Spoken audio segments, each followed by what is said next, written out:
Every palace has secrets, but some secrets don't just stay buried. They linger. You can feel them in the cold spots of a long corridor, hear them in the echo of a phantom footstep, and in the cries that break the dead of night. And here, in the heart of Hampton Court Palace, a place of staggering majesty and power, one queen's tragic, violent end gave birth to an endless, terrifying haunting. They say that on certain nights, when the moon is high and the ancient halls fall silent, you can hear her. The desperate, piercing screams of a young queen, a girl really, who, in a final, frantic race for her life, etched her terror into the very soul of this palace. Her spirit is said to be trapped here, forced to relive the most harrowing moments of her life, over and over, for eternity. This is the story of Catherine Howard, the fifth wife of the infamous King Henry VIII. It's the story of her spectacular rise and her brutal fall. And it's the story of how she became the legendary screaming queen of Hampton Court's haunted gallery. To understand the ghost, you have to understand the woman. And to understand the woman, we have to go back to a time of chaos and revolution, Tudor England. Catherine Howard was born into this world not with a silver spoon, but with a noble name and not much else. She was a Howard, one of England's most powerful aristocratic families, which made her the first cousin of the ill-fated and Bullen, Henry VIII's second wife. But her branch of the family tree was a poor one. Her father was a younger son, so he didn't inherit the family's wealth or grand estates. He was constantly broke, and after Catherine's mother died when she was just a child, she was sent away. This wasn't cruel. It was common practice for Tudor nobility. She went to live in the household of her step-grandmother, the wealthy and influential Agnes Howard, the Dowager Duchess of Norfolk. The Duchess ran huge households that were bustling, chaotic places, filled with her many wards, dozens of young people from aristocratic but poor families, all competing for attention. Supervision was lax, to put it mildly. It was in this crowded, permissive world that Catherine grew up. She got the standard education for a girl of her station: reading, writing, music, but unlike Henry's previous, highly educated queens, Catherine wasn't very interested in books or the complex religious debates of the day. By all accounts, she was fun, charming, and maybe a little naive. And it was here, far from any real supervision, that a young Catherine, probably no older than 13, first learned about desire. She started a flirtation with her music teacher, Henry Mannix. He was in a position of trust, and he took advantage of her. Their encounters were completely inappropriate, and a dark sign of how men would use and manipulate her for her entire, short life. Soon after, she fell into a much more serious relationship with a man in the Duchess's service named Francis Dereham. This was more than a flirtation. They became deeply involved. According to servants who later testified, Dereham would sneak into the girls' dormitory at night. They called each other husband and wife and exchanged love tokens. Now, in Tudor England, that kind of promise, called a pre-contract, could be seen as a legally binding marriage. In her own confession, Catherine later admitted that Dereham had known her in such sort as a man doth use his wife. Their passionate, youthful affair was the worst-kept secret in the house, a scandal just waiting to explode. The affair ended when the Dowager Duchess finally found out. Dereham was sent away to Ireland, and Catherine got a stern talking to. But the damage was done. The secret was planted, just waiting for the right moment to grow. Fate, however, had a shocking twist in store. Catherine's powerful uncle, the Duke of Norfolk, saw an opportunity. King Henry VIII, now nearly 50, was stuck in another disastrous marriage. His fourth wife, the German Princess Anne of Cleves, was a political match that went sour almost immediately. Henry, a man of enormous pride, found her unattractive and had the marriage annulled after just 6 months. The king was lonely, angry, and sick. He was suffering from a festering ulcer on his leg that left him in constant agony. He desperately wanted a companion who was young, beautiful, and full of life, someone who could make him feel like the powerful king of his youth. The Duke of Norfolk knew just the girl. He got his pretty, charming niece a job at court as a lady-in-waiting to Queen Anne of Cleves. Catherine arrived at the glittering, treacherous court of Henry VIII, and the king was instantly captivated. She was everything Anne of Cleves wasn't: petite, lively, and flirtatious. Henry was completely smitten. He showered her with gifts of land, jewels, and clothes. He called her his rose without a thorn. Just 19 days after his marriage to Anne of Cleves was annulled, the 49-year-old king married Catherine Howard, who was likely only 17 or 18, in a private ceremony on July 28, 1540. The poor, overlooked girl was now the Queen of England. She was thrown into a world of unbelievable wealth and power, a world she was dangerously unprepared for. She loved to dance, loved music, loved fashion. But she was a pawn in a bigger game, put on the throne by her ambitious family. She was a young girl playing the role of a queen, surrounded by wolves in the most dangerous court in Europe. And her past, the secret she thought she'd left behind, was about to catch up with her in the most brutal way. For a brief, glittering moment, Catherine flourished as queen. Henry absolutely doted on her, his foul mood lifting whenever his young bride was near. She seemed to have given him a new lease on life. But the Tudor court was a viper's nest, and Catherine, in her youthful carelessness, made a series of terrible mistakes. Her first was letting her past walk right back into her present. Francis Dereham, her old flame, returned from Ireland. Feeling blackmailed by what he knew, Catherine made a fatal choice. She gave him a job at court as her private secretary. It was a reckless move. Dereham was arrogant and bragged openly about his connection to the Queen, which quickly made other courtiers suspicious and jealous. But Dereham wasn't her only ghost, or her most dangerous secret. While serving as a lady-in-waiting before her marriage to the king, Catherine had caught the eye of another man, a handsome courtier named Thomas Culpeper. Culpeper was a gentleman of the king's privy chamber, one of Henry's most trusted attendants. He was, essentially, a member of the king's inner circle. Sometime in the spring of 1541, with the help of her lady-in-waiting, Lady Rochford, a woman who knew all too well what happens when you cross the king, Catherine began a series of secret meetings with Culpeper. Was it a reckless, passionate love affair, or something else? We'll never know for sure. But what is certain is that it was treason. For a queen to be unfaithful wasn't just a personal failing. It was a crime punishable by death. The lovers grew bold, exchanging letters and meeting late at night. In one surviving letter, believed to be from Catherine, she calls him "my little, sweet fool." They were gambling with their lives in a court where the walls had ears. And the whispers began. Rumors about the Queen's old life started to spread, fueled by people who had known her back in the Duchess's household. Eventually, these stories reached a man named John Lascelles. His sister had been a servant alongside Catherine, and as a Protestant reformer with no love for the Catholic Howard family, Lascelles saw his chance. He took the explosive information to the Archbishop of Canterbury, Thomas Cranmer. Cranmer was a political enemy of the Howard family. He knew accusing the king's beloved queen was incredibly dangerous, but the evidence was too strong to ignore. After a quick investigation confirmed the stories about Catherine's past, Cranmer was faced with the terrifying task of telling the king. In October of 1541, while the royal court was at Hampton Court Palace, Cranmer made his move. He couldn't bring himself to deliver the news in person.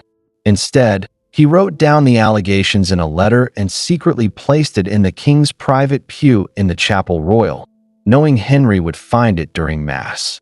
Henry's first reaction was pure disbelief. He refused to believe his rose without a thorn was anything but perfect. He furiously ordered an investigation, certain it would prove her innocence. It did the exact opposite. Under interrogation, Francis Derham confessed to his premarital affair with Catherine, and in doing so, he let another name slip, Thomas Culpeper. The net slammed shut. Culpeper and Lady Rochford were arrested and questioned. The king's world crumbled. He had been made a fool of. The woman he adored, the symbol of his restored youth, had betrayed him. Archbishop Cranmer was sent to confront the Queen at Hampton Court. He found her in her apartments, hysterical with terror. At first, she denied everything. But as the evidence piled up, she broke. Cranmer later wrote that he found her in such lamentation and heaviness, as I never saw no creature. She confessed to her past with Derham, but swore she had never committed adultery with Culpeper. It didn't matter. An incriminating letter had been found. Her denials were useless. Henry, completely shattered, left Hampton Court and refused to ever see his wife again. Catherine was placed under house arrest in her own opulent chambers, which were now a gilded cage. She was stripped of her title. Her jewels were taken away. Her servants were dismissed, leaving her alone with only a few attendants who were really her jailers.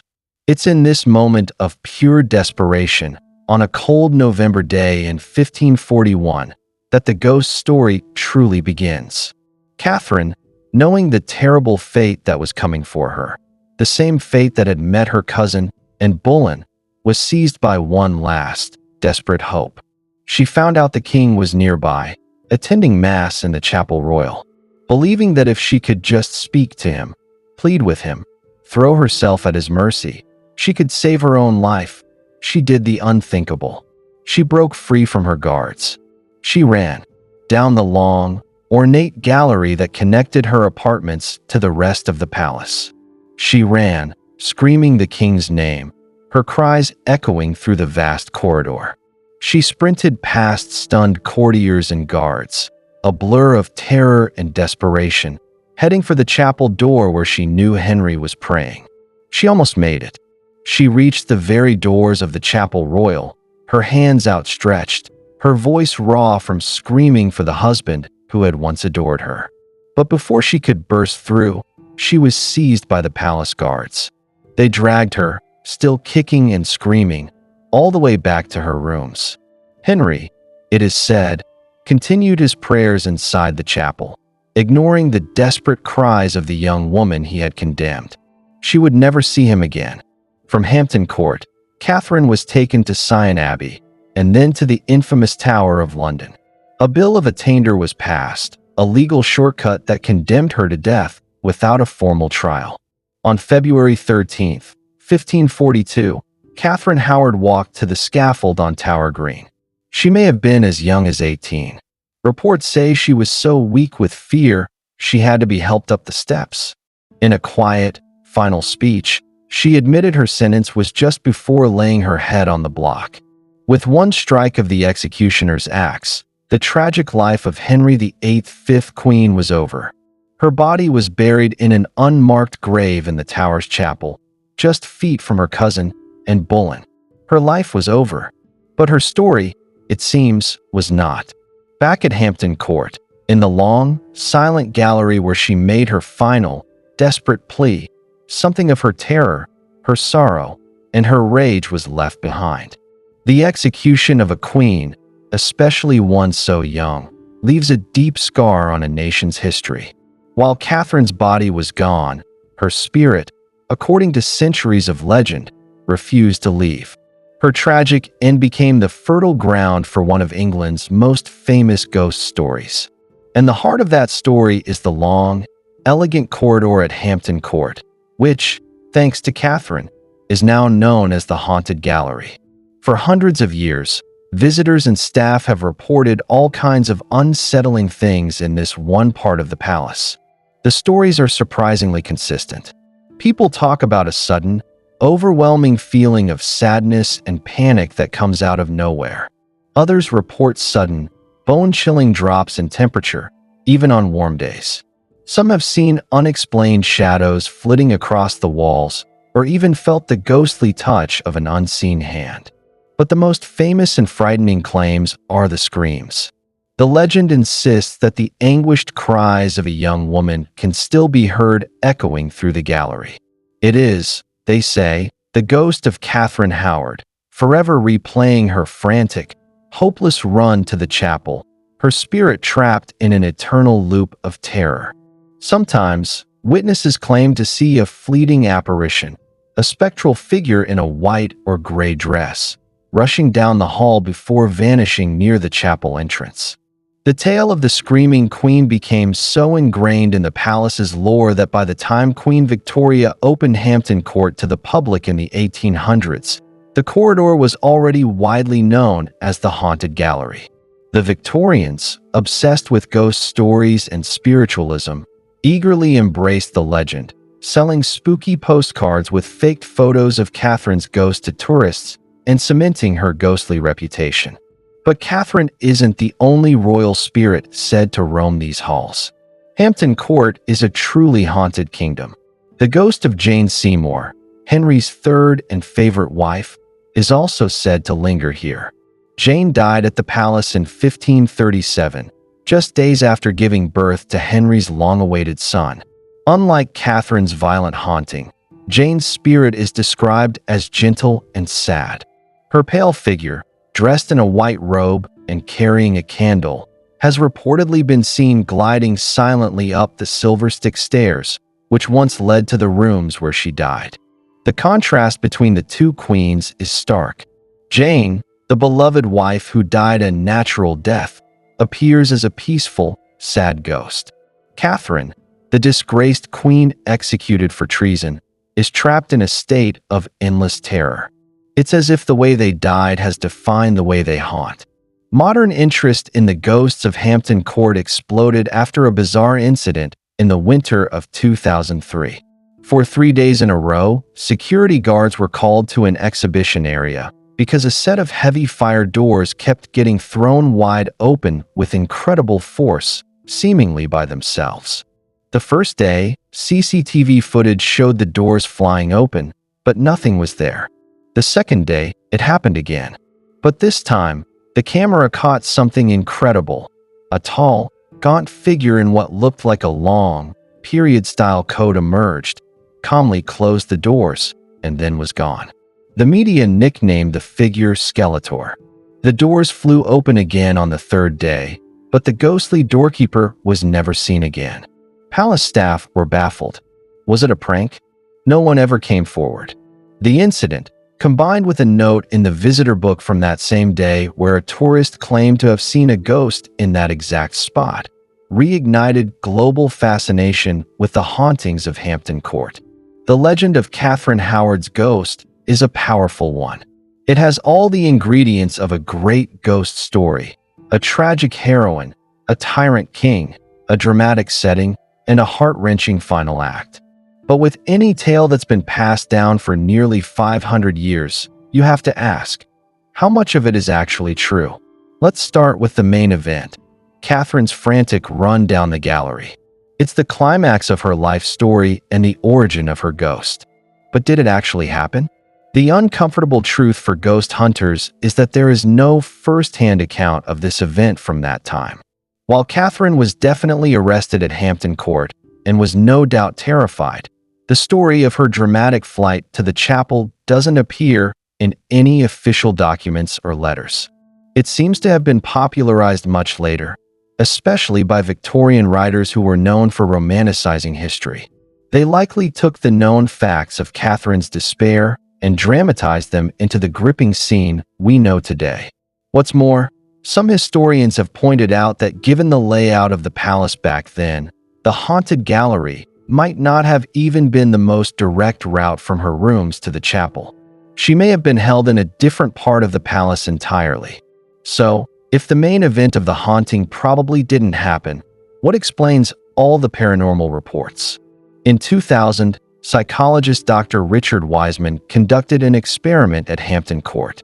He took groups through the palace, including the haunted gallery, and asked them to report any unusual experiences. Interestingly, both believers and non-believers in ghosts tended to report odd feelings and chills in the same specific spots. This suggests that environmental factors, like subtle drafts, low-frequency sounds we can't hear, strange lighting, and the sheer power of suggestion in a place you're told is haunted, could be creating these feelings. And why Catherine Howard? She wasn't executed at Hampton Court, or even buried there. Her life ended miles away at the Tower of London. Why would her spirit return to the place of her arrest, instead of the place of her death?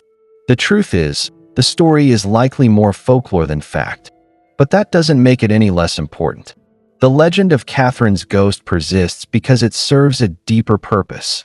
It's a powerful story of injustice, of a young, vulnerable girl chewed up and destroyed by a powerful, aging tyrant and the brutal politics of his court. The ghost story is a form of cultural memory, a way to preserve the tragedy of her fate. She may not physically run the halls of Hampton Court, but her story haunts its history forever. The Screaming Queen gives a voice to the voiceless, a spectral cry for a life cut brutally short. So we're left with two Catherines. There is the historical Catherine, a young woman from a noble but poor family, pushed onto a throne she was unprepared for. A girl whose teenage mistakes collided with the unforgiving power of the Tudor court, leading to her swift and tragic death. And then, there is the legendary Catherine, the Screaming Queen of Hampton Court, a tormented spirit, forever trapped in the memory of her darkest hour. An eternal echo of terror in a place of beauty. The haunted gallery stands silent today. Millions have walked its length. Some feel nothing but the weight of history. Others feel an inexplicable chill, a sense of deep sadness, or maybe, just maybe, the faint, hair-raising echo of a scream that faded centuries ago. When the great gates of Hampton Court Palace close for the night, and the halls fall into a deep, shadowed silence, who is it that walks them? Is it just the wind whistling through old corridors? Or is it the restless, heartbroken spirit of Catherine Howard, forever running, forever screaming, the young queen who, in a way, still rules over her haunted kingdom?